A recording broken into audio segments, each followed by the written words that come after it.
আমাদের হিন্দু ধর্ম পুরাণে অষ্টবক্র মুনির কথা বারবার উল্লেখ আছে, যার শরীরের ৮টি স্থান সম্পূর্ণভাবে বাঁকা ছিল। কিন্তু তোমরা কি জানো কেন ওনার শরীরে ৮টি স্থান বাঁকা ছিল? আসলে অষ্টবক্র মুনি ওনার মাতার গর্ভে থাকা অবস্থায় বেদ এবং উপনিষদের জ্ঞান লাভ করেছিলেন।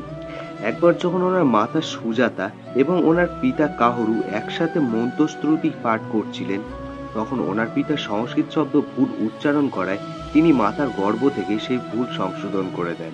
তখন অষ্টবক্র মুনির এই স্পর্ধা দেখে ওনার পিতা প্রচন্ড ক্রুদ্ধ হন এবং ওনাকে অভিশাপ দেন যে এই শিশু যখন ভূমিষ্ঠ হবে তখন ওনার শরীরের ৮টি স্থান বাঁকা থাকবে।